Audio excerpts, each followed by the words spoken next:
How to achieve more with less effort. Imagine you are holding a golden hose that is bent in the middle. Some water flow through, but not very much. If you want to increase the rate the rate at which water passes through the hose, you have two options. The first option is to crank up the value, the valve, and force more water. The second option is to simply remove the bend in the hose and let water flow through naturally. Trying to pump up motivation to stick with a hard habit is like trying to force water through a bent hose. You can do it, but it requires a lot of effort and increase the tension in your life. Meanwhile, making your habit simple and easy is like removing the bend in the hose. Rather than trying to overcome the friction in your life, you reduce it. One of the most effective ways to reduce the friction associated with your habits is to practice environment design. In chapter 6, we discussed environment design as a method for making cues more obvious, but you can also optimize your environment to make actions easier. For example, when deciding where to practice a new habit, it is best to choose a place that is already along the path of your daily routine. Habits are easier to build when they fit into the flow of your life. You are more likely to go to the gym if it is on your way to work, because stopping doesn't add much friction to your lifestyle. By comparison, if the gym is off the path of your normal commute, even by just a few blocks, now you are going out of your way to get there. Perhaps even more effective reducing friction when you're home or office. Too often we try to start habits in high friction environments. We try to follow a strict diet while we are out to dinner with friends. We try to write a book in a chaotic household. We try to concentrate while using a smartphone filled with distractions.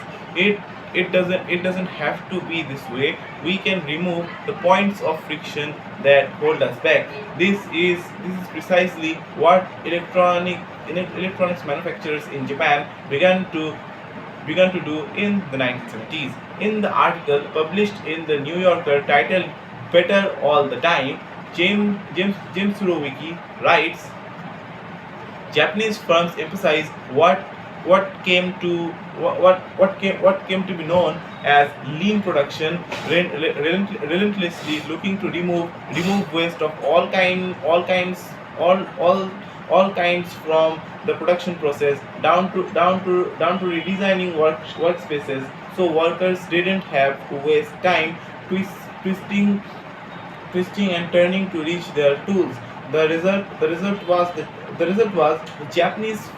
Japanese factories were more efficient and Japanese products were more reliable than American ones.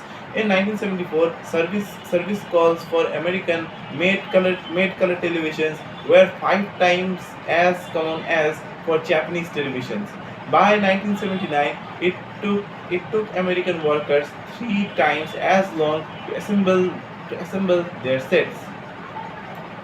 I like to refer this strategy as addiction by subtraction. Japanese companies looking for every point of friction in the manufacturing process and eliminated it. As the subtract wasted effort, they added customers and revenue. Similarly, when we remove the points of friction that sap our time and energy, we can achieve more with less effort. This is one reason tidying up can feel so good. We are simultaneously moving forward and lightening the cognitive load our environment places on us. If you look at the most habit performing products, you will notice that one of the things these goods and services do best is remove little bits of friction from your life. my delivery meal delivery meal delivery services meal delivery ser- meal delivery services reduce the friction of shopping for groceries. Dating apps reduce the friction of making social introductions. Ride sharing services reduce the friction of getting across town. Text messaging reduce the friction of sending a letter in the mail. Like a Japanese television manufacturer redesigning their workspace to reduce wasted motion. Successful companies design their products to automate, eliminate, or simplify as many steps as possible. They reduce the number of fields on each form. They pare down the number of clicks required to create an account. They deliver their products with easy to understand directions to ask their customers to make fewer choices. When the first voice when the first voice activated speakers were released, products like Google Home, Amazon Echo, and Apple HomePod. I asked a friend what he liked about the product he had purchased. He said it was just easier to say play some country music than to pull out his phone. Open the music accept, open the music app and pick a playlist. Of course, just a few years earlier, having unlimited access to music in your pocket was a remarkably frictionless behavior compared to driving to the store and buying a CD. So business is a never-ending quest to deliver the same result in an easier fashion. Similar strategies have been used effectively by governments. When the British government wanted to increase tax collection rates, they switched from sending citizens to a web page where the tax form would be downloaded to linking directly to the form, reducing that one step in the country like United Kingdom process one step in the process increased the response rate from 19.2% to 23.4%. For a country like the United Kingdom, those percentage points represent millions in tax revenue. The central idea is create the central idea is to create an environment where doing the right things is as easy as possible. Much of the battle of building better habits comes down to finding ways to reduce the friction associated with our good habits and increase the friction associated with our bad ones. Prime the environment for future use. Prime the environment for future use. Oswald Knuckles is an IT developer from Natchez,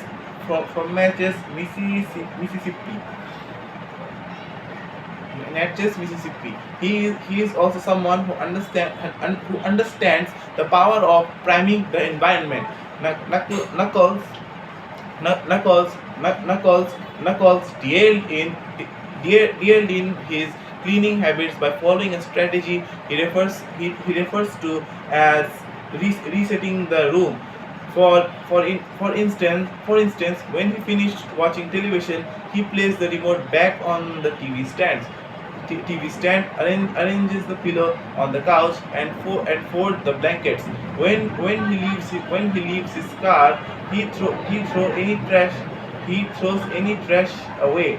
Whenever he takes a shower, he wipes down the toilet while the shower is warming up. As he notes, the perfect time to clean the toilet is right before you wash yourself in the shower anyway. The purpose of resetting each room is not simply to clean up after the last session, but to prepare for the next session. When I walk into a room, everything is in its right place. Michaels wrote, because because I do this every day in every room. stuff always stays in good shape. People think I work hard, but I'm actually really lazy. I am just I am just proactively lazy. It gives you so much time back. Whenever you organize a space for its intended purpose, you are priming it to make the next action easy. For instance, my wife keeps a box of getting cards that are that are pre-stored by occasion: birthday, sympathy, wedding, graduation, and more. Whenever necessary, she grabs an appropriate card and sends it off.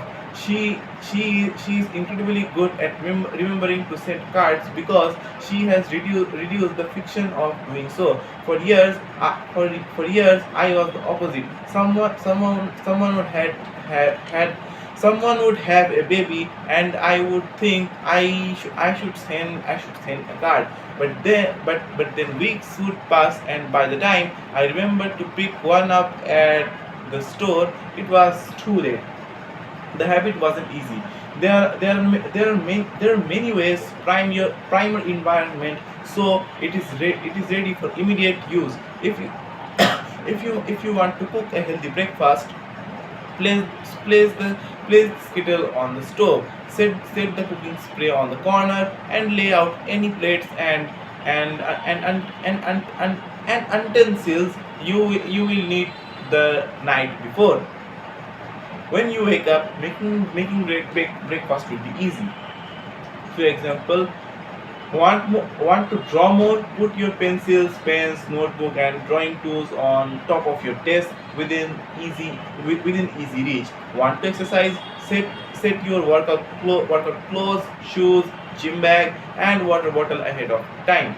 When want to improve your diet, chop up a ton of fruits and vegetables on weekends and pack them in containers so you have easy access to healthy, ready to eat options during the week. These are simple ways to make the good habit path of least resistance.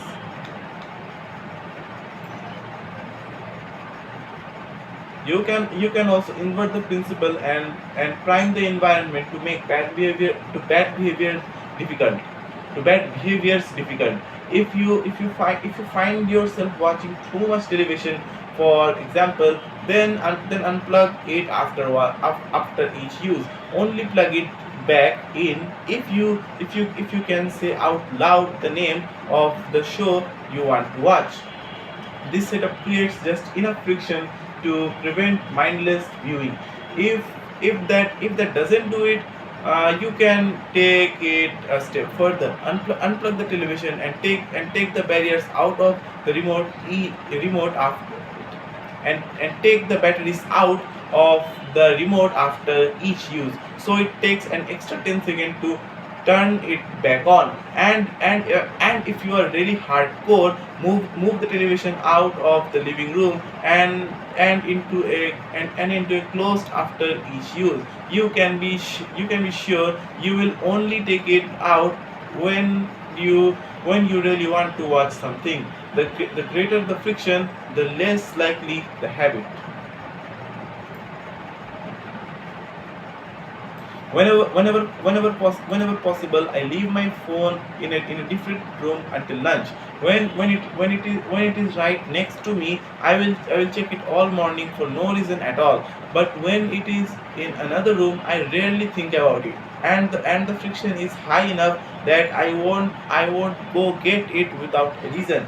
As a result, I get 3 to 4 hours each morning when I can work without interruption. If sticking your phone in another room doesn't seem like enough, tell a friend or family member to hide it from you for a few hours. Ask a coworker to keep it at their desk in the morning and give it back to you at lunch. It is remarkable how little friction is required to prevent unwatched behavior.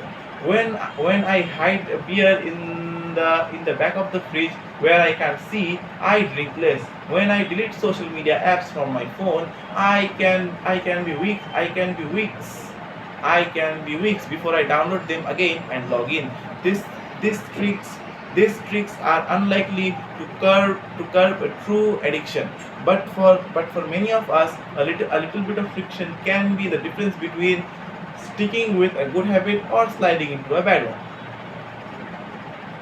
Imagine, imagine, imagine, imagine the imagine the cumulative impact of making dozens of those changes and living in an environment designed to make the good behaviors easier and the bad behaviors harder. Whether we approaching behavior changing as an individual, a parent, coach, or a leader, we should ask ourselves we should ask ourselves the right question: how can we design a world where it is easy to do what is right?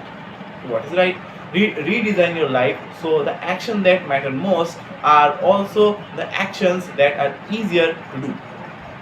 Chapter summary: when behavior follows the law of least effort, we will naturally we are naturally gravitate toward the option that requires the least amount of work. Create an environment where doing the right thing is as easy as possible. Reduce the friction associated with good behaviors. When friction is low, habits are easy. Increase the friction associated with bad behaviors. When friction is high, habits the habits are difficult. Prime your environment to make future actions easier.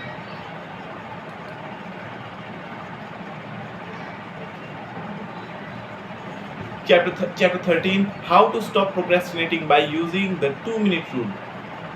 Toilet help Toilet is widely regarded as one of the greatest dancers and choreographers of the modern era. In 1992, she was awarded a MacArthur Fellowship. MacArthur Fellowship, often referred to as the Genius Grant, and she has spent the bulk of her career touring the globe to perform her original works. She also credits much of her success to simple daily habits. She said she writes, I being each day of my life with a ritual. I wake up at 5:30 a.m. Put on my workout clothes, my leg warmers, my sweatshirts, my sweatshirt and my hat. I walk outside my Manhattan home, hail hail a taxi and tell the driver to take me on the pumping iron gym at 91st Street and First Avenue, where I work out for 2 hours. The ritual is not the stretching and waiting training I put my body through each morning at the gym. The ritual is the cab. The moment I tell the driver where I to go, I have completed the ritual. It is simple act, but doing it the same way each morning, same morning, habitualize it, makes it repeatable, easy to do.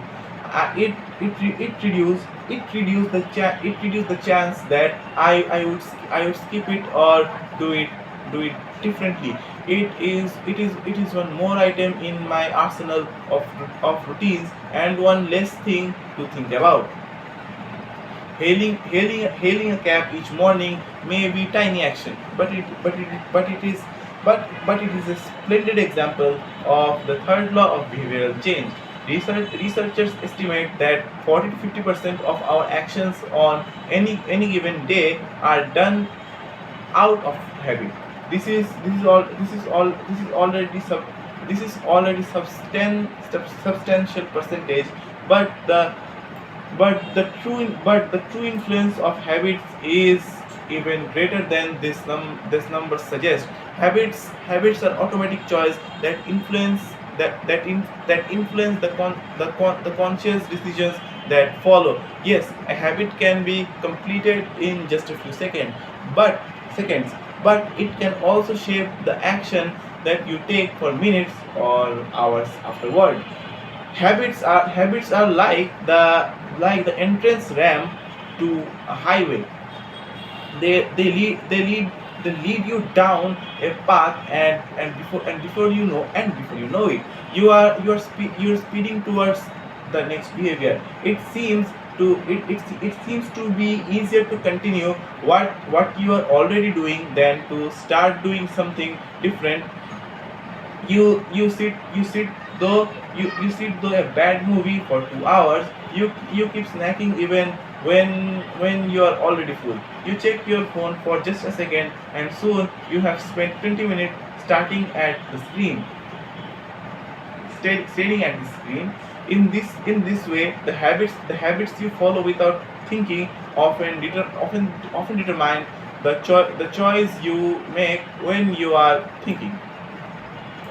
Each evening, any tiny moment, usually around 5:50 p.m., that shapes the rest of my night. My wife walks in the door from work, and either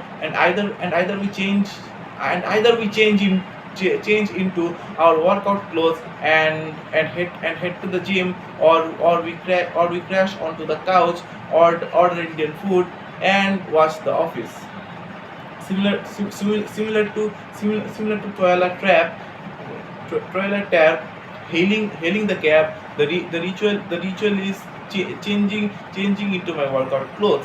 If I change clothes, I know the workout will happen. Everything that follows, driving to the gym, deciding which exercise to do, stepping into the bar, is easy once I have taken the first step.